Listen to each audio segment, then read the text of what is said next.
नमस्कार, मेरा नाम सौरभ द्विवेदी है और आप लल्लन टॉप का एक नया प्रोग्राम देख रहे हैं जिसका नाम है कोरोना बुलेटिन। कोरोना से देश में बिगड़ते हालात को देखते हुए हमने अपनी चुनावी कवरेज रोक दी और हमारी 4 टीमें अब कोरोना की ग्राउंड रिपोर्टिंग पर निकल चुकी हैं। ये टीमें देश के अलग अलग कोनों से कोरोना के दौर में सरकारों की व्यवस्थाओं, अव्यवस्थाओं और इन सब के बीच भी लोगों की मदद में लगे लोगों से आपको रूबरू करवाएंगी। इन रिपोर्ट्स के कुछ खास हिस्से हम आपको इस शो में दिखाएंगे और पूरी रिपोर्ट्स अगर आप देखना चाहें तो आपको लल्लन टॉप की वेबसाइट, यूट्यूब चैनल या फेसबुक पेज पर जाना होगा। सबसे पहले यह वीडियो देखिए, यह दिल्ली का है और स्पेसिफिक होकर कहें तो दिल्ली के जीटीबी अस्पताल का। हमारे संवाददाता प्रशांत मुखर्जी को यहां एक अजीब किस्म की बेचैनी देखने को मिली। हर तरफ सिर्फ शोर, चीख और पुकार। एक महिला मिली जिन्होंने कहा कि अस्पताल के गार्ड ने उनकी पिटाई की।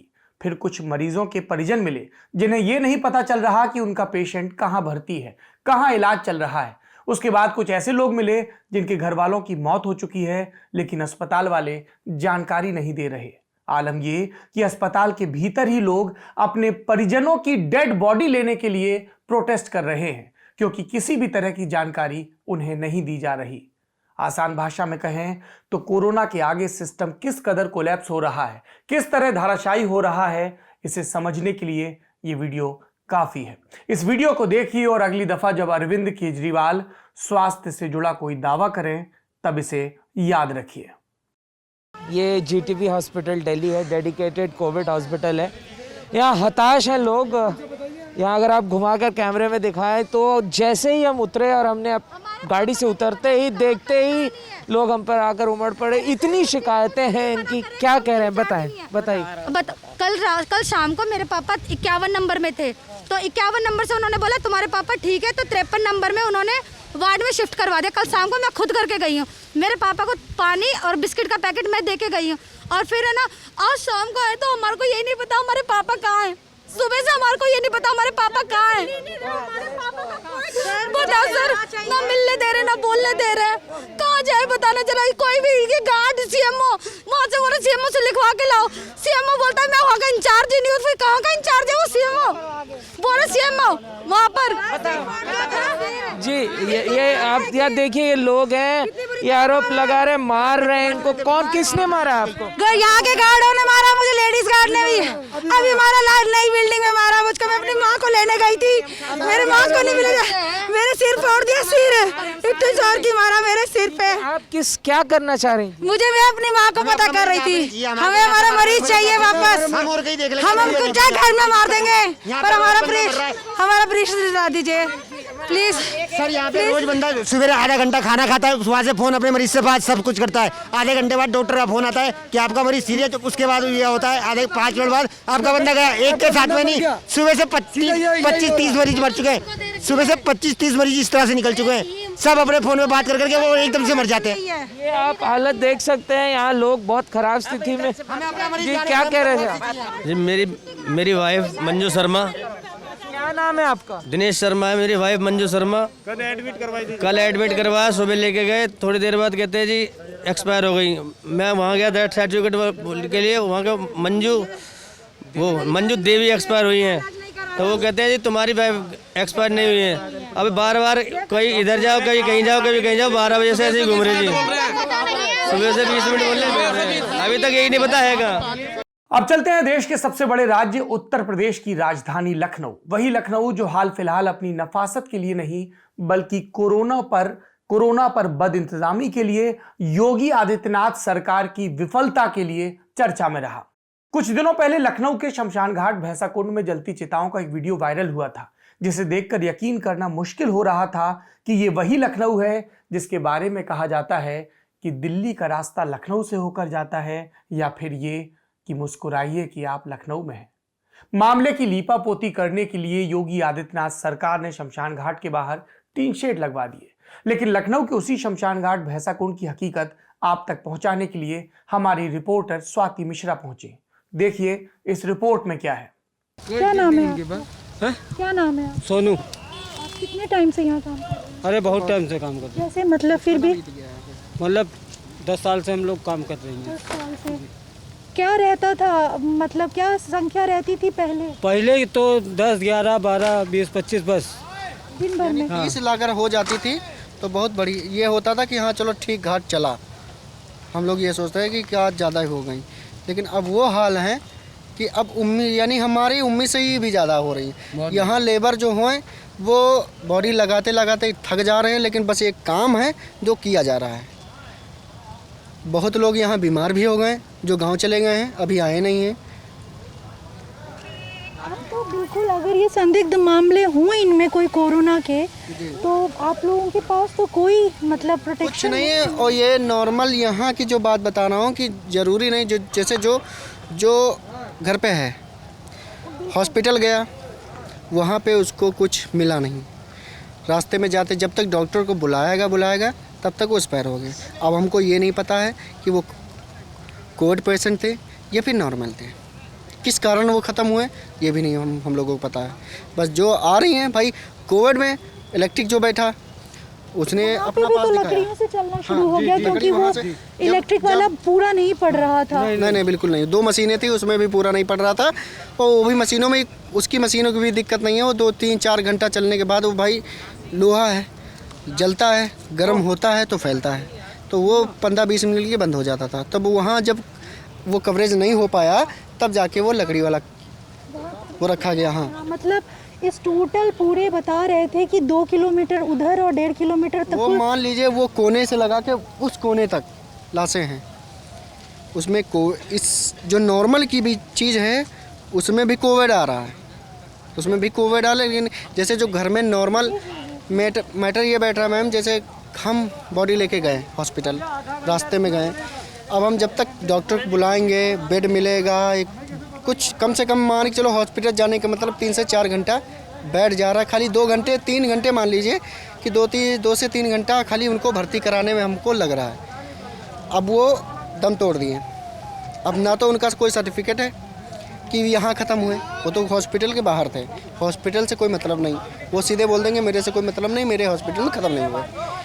अब वो तुरंत एम्बुलेंस या अपनी गाड़ी से लेके गए, तुरंत घर पे लाके रख दी। अब वहाँ क्या किया गया, वहाँ पे रखा गया कि अब ये हमको नहीं पता है कि ये कोविड थे या नॉन कोविड थे। अब वो जो जनरल में दिखाया गया कि ये जनरल में घर पे ही डेड हुई, तो फिर यहाँ फूकती, तो यहाँ पे कोविड भी, नॉर्मल में कोविड भी फूक रही हैं और नॉन कोविड भी ये फूक रही किस तारीख से? होली के बाद से? होली के होना बाद शुरू से हुआ? होली के बाद से ही ये मैटर फैला है। आपका नाम क्या है? के पांडे। के पांडे जी, आप बता पाएँ कि पहले 10-15 दिन पहले तक आम डेली संख्या रोजाना औसत क्या होती? 15, 18, 20 बस। अच्छा। 20 तक। और अब क्या हो रहा है? पिछले 10-15 दिनों में कितनी संख्या बढ़ी? 15 दिनों में संख्या बहुत बढ़ गई है, लगभग 80, 90, किसी दिन 100 भी, इससे कम नहीं हो रही है। मतलब ये डेली का आंकड़ा, डेली की संख्या जा रही है। डेली की सबसे संख्या 80, 90, 100 ऐसे जा रही है। सबसे ज़्यादा कोई हुआ दिन जिस दिन बहुत पीक पे पहुंचा हो, सबसे ज़्यादा संख्या रही है किसी दिन? अभी बीच में एक दिन हुई थी 110 तक हो गई थी। 110 पहुंच गई थी संख्या। तो क्या वजह है यहाँ पे? जैसे हमें पता चला कि जो अस्पतालों से मृतक होते हैं, जो कोविड वार्ड में जिनकी मौत होती है, वो सील पैक होकर उनके शव जो हैं वो भेजे जाते हैं, तो उनका दाह संस्कार अधिकतर जो विद्युत शवदागृह है वहाँ पर होता है। तो यहाँ पर नॉर्मल जो सील पैक होकर नहीं आते, अस्पतालों से नहीं आते, वो आ रहे हैं, मतलब लोग अपने घरों से लेकर आ रहे हैं। तो एकाएक इतना शूट अप क्यों हो गया? वो क्या लिखाते हैं जब आपके पास, जैसे मैं देख रही थी आप लोग दर्ज करते हैं? मैडम हार्ट अटैक लिखाते हैं। हार्ट अटैक क्या कहते हैं? जैसे मैं यहाँ खड़ी थी तो एक बता रहे थे कि एकाएक सीने में दर्द सा हुआ, सांस लेने में दिक्कत हुई और हार्ट अटैक, यही बता रहे हैं सब लोग। उसमें सब उसी के लक्षण हैं कोविड के। लेकिन अब यही है कि अब हम लोग वहाँ वो रिपोर्ट दिखाते हैं कि कोविड नहीं है, उसमें लिखा नहीं रहता तो उधर नहीं लेते, सब इधर फिर। भैंसाकुंड शमशान घाट की कवरेज के बाद स्वाति लखनऊ के मशहूर लालबाग इलाके में पहुंची। लालबाग को लखनऊ का पुराना दिल्ली कहा जाता है। लालबाग इलाके में प्रशासन की ओर से कोविड केयर सेंटर बनाया गया। यहां कोविड पॉजिटिव लोगों को भर्ती कराने के लिए एक रेफरल कोड मिलता है, जिसके बाद ही मरीज का किसी अस्पताल में दाखिला होता है। फिलहाल लखनऊ के इस कोविड केयर सेंटर में स्वाति जैसे ही दाखिल हुई, सेंटर के अंदर एक इंसान रोता बिलखता दिखा।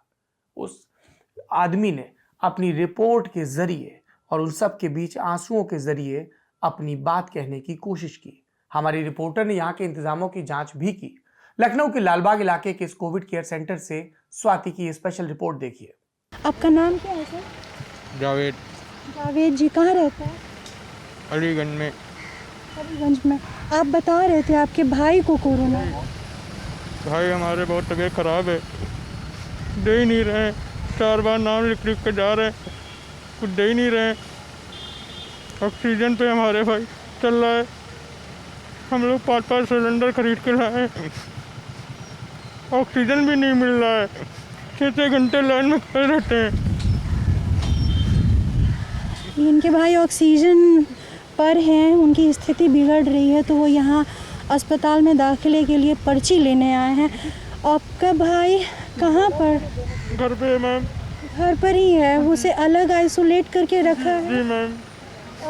आप लोग ध्यान रखते हैं उनका, जब अपना भी ध्यान रखते हैं कि इन्फेक्शन? दूर रहते हैं, सब लोग दूर हैं, 2 ही आदमी रहते हैं, सब लोग सैनिटाइजर करते रहते हैं।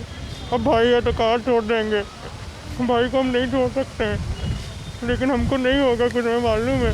हमारे भाई अच्छा था ना, इसलिए उसको तकलीफ हो रही है। कितने दिन से आपके भाई ऑक्सीजन पर है? 12 दिन से ऑक्सीजन पे। 12 दिन से ऑक्सीजन पर है? कहाँ से आप ऑक्सीजन, मार्केट में क्या रेट मिल रहा है अभी? अरे मिल ही नहीं रहा है, बहुत कम मिल रहा है।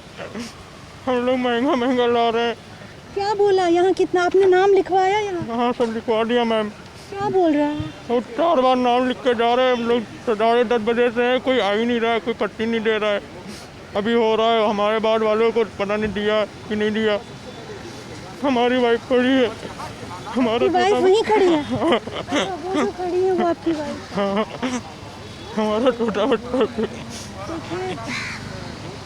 हमने बात करने की कोशिश की थी, पर वहाँ तो कोई जवाब ही नहीं दे रहा है। देखिए, थोड़ी हिम्मत रखिए, यहाँ आ गए हैं, ठीक है, और रोने से, आपके परेशान होने से भी नहीं मिलेगा ना अभी उनको। अभी हिम्मत रख के और चीज़ें जुटाने का समय है ना?